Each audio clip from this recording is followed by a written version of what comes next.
My daughters have said they don't want to spend Christmas with me this year because their dad makes it more fun. Hi, Aunt Jay. I can't even describe how much those words hurt. They weren't shouted in anger or said to be cruel. They were just spoken so matter-of-factly, like it was the most normal thing in the world. But they've been echoing in my head for weeks now. I'm mom to two girls, Bree, who is 10, and Mabel, 9. I've always loved Christmas. Well, at least I used to.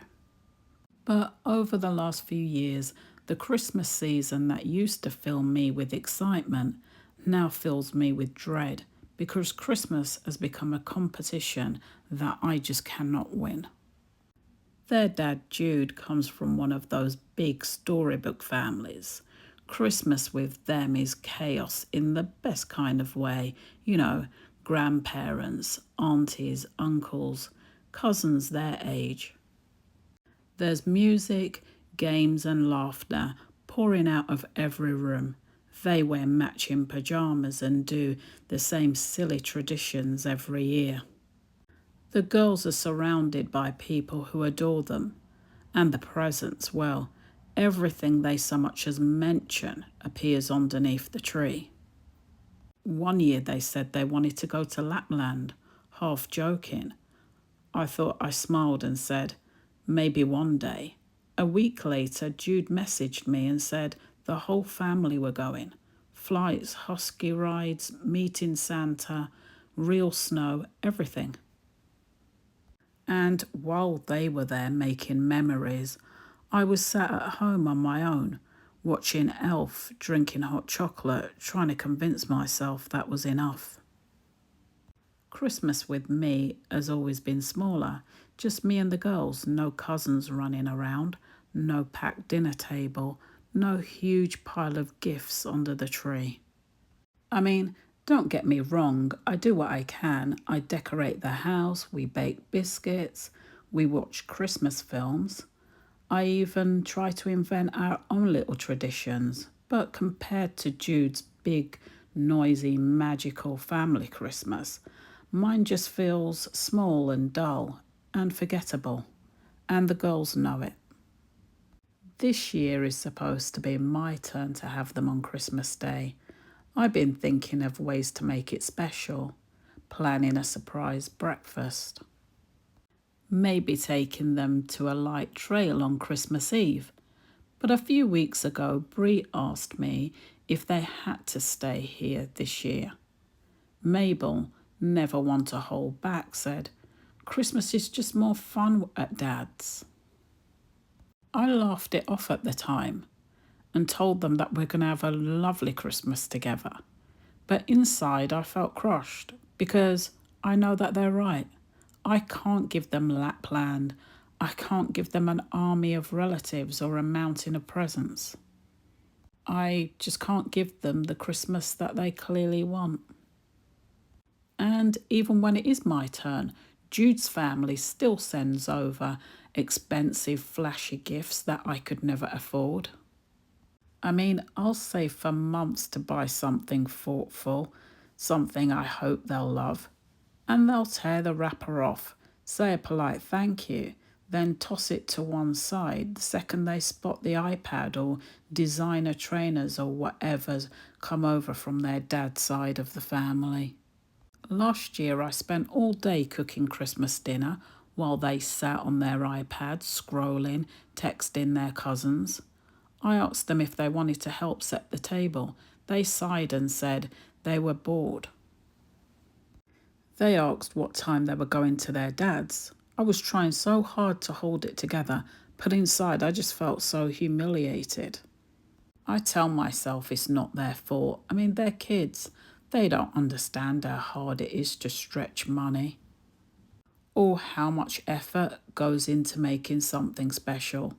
They don't know what it feels like to be compared and come up short every single time. But I would be lying if I said I didn't resent them a little bit for it. I hate admitting that, but it's the truth.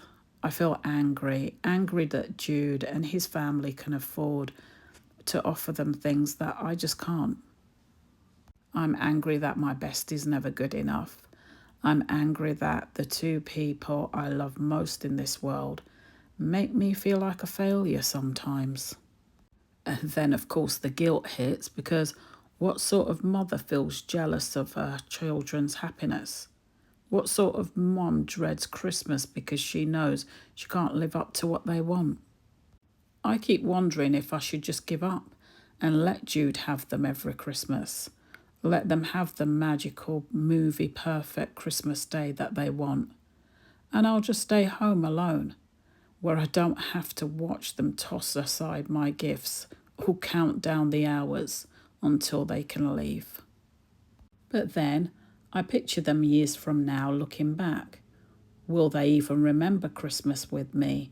Or will I just fade into the background, the woman who quietly stepped aside because she couldn't compete?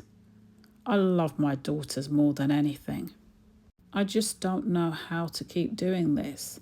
I don't know how many Christmases I can spend watching them wishing they were somewhere else. So, Aunt Jay, what would you do? Do I keep trying, even if it feels hopeless? Or do I stop torturing myself and let them have the Christmas they clearly want, even if it means spending mine alone? It is heartbreaking when love and effort still don't feel like it's enough, isn't it? What you're describing isn't jealousy, it's grief. Not just for the Christmas you hope to give your girls, but for the closeness that you feel is slipping away. You're not doing anything wrong. There isn't a competition, just two very different kind of Christmases. Their dad's side just happens to be big and full of people. Yours is quieter and more intimate. But both have value, even if it looks more exciting from a child's point of view right now. What I hope you remember is children often chase the noise when they're young, but they come home to calm when they're grown.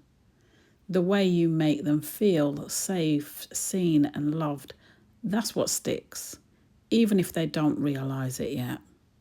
You don't need to make Christmas bigger, you just need to make it honest. Keep your traditions, the biscuits, the films, the small moments where you laugh together. That's the heartbeat of a family, not the gifts and the parties. So don't give up the day. You haven't lost Christmas. It's just changed shape. One day they'll understand that the quiet version was love too. Steady, gentle, and waiting for them to come home. Well, those are my thoughts. Let me know what you think and what you would do in this situation. Now, on to our second story. Our second story, we spend hundreds of pounds at Christmas for their kids, and they only spend £5 on ours. Hi, Aunt Jay. I know that Christmas is supposed to be about giving without expecting anything back, but I can't lie. Every year I feel more and more resentful, and this year I think I finally snapped. My husband and I both come from fairly big families, and every Christmas we go all out for our nieces and nephews. We don't just pick something cheap and easy. We spend weeks finding out what they want. We order their latest toys, gadgets, even branded trainers now that they're older. And between the two of us, we easily spend between £300 and £400 on gifts in his sister's family alone. We do that because we love them, of course, but also because we were brought up to believe that Christmas is about thoughtfulness, about showing people that you really care. And for years, I've told myself it doesn't matter what we get back, but actually it does. And it started to really, really matter. Because the truth is, what we get back for our own kids, well, it's embarrassing. And I'm not exaggerating when I say that one year They got a plastic toy from the pound shop that broke before Boxing Day. Another year, it was a generic mug and hot chocolate gift set that probably cost them about a fiver.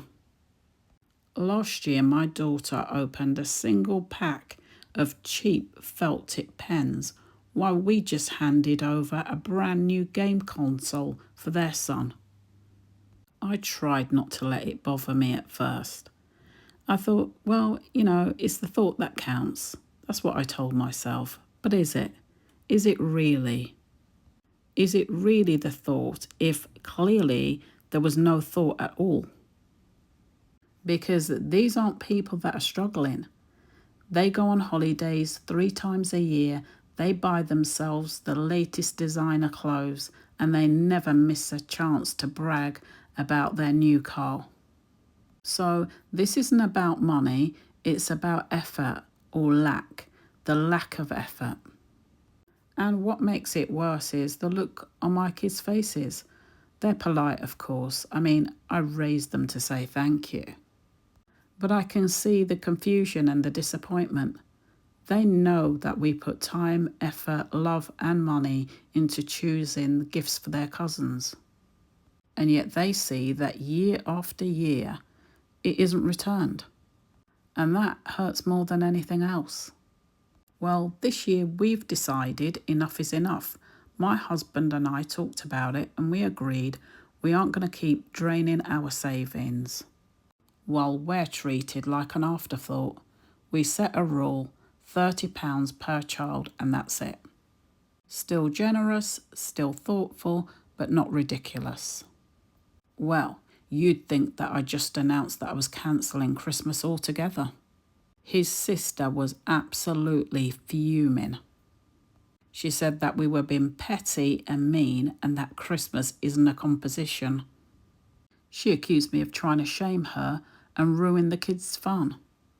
Even my mother-in-law got involved, saying it's about family, not presents, and hinting that I'm materialistic. But here's the thing, I'm not the one who turned this into a competition.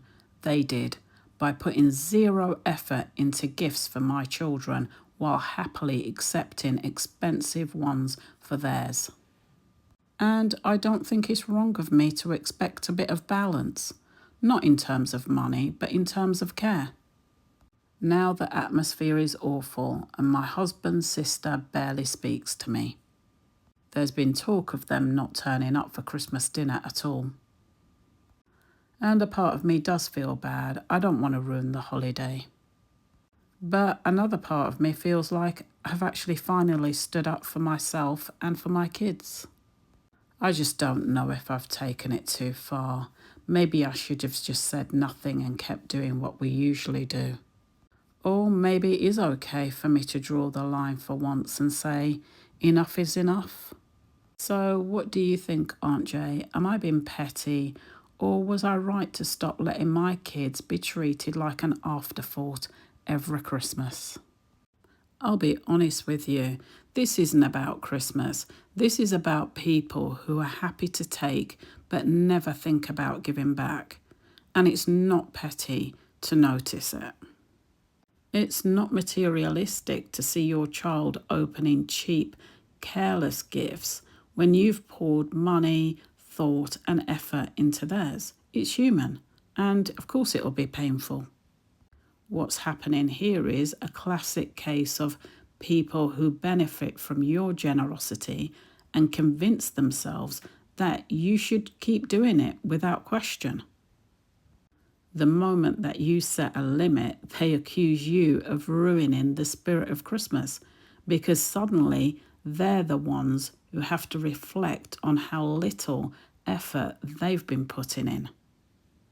You're not wrong to draw the line. In fact, it's long overdue.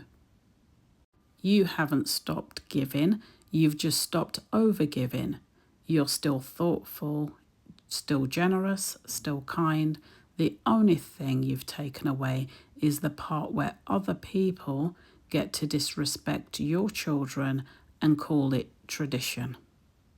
And here's the part that they don't want to say out loud. People like that rely on the fact that you're too polite to make a fuss. And that's why the reaction is so loud.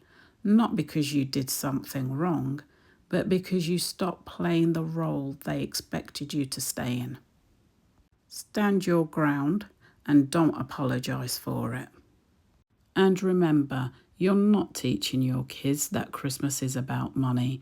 You're teaching them that their worth isn't measured by how little others are willing to give. And that lesson is far more valuable than any expensive present under the tree. Well, those are my thoughts. Have you ever found yourselves in any of these situations? And what advice do you have? How would you deal with it? Let me know in the comments section below. Thank you for watching and subscribe for more true stories like this. I post every single week. But until next time, guard your heart and protect your peace.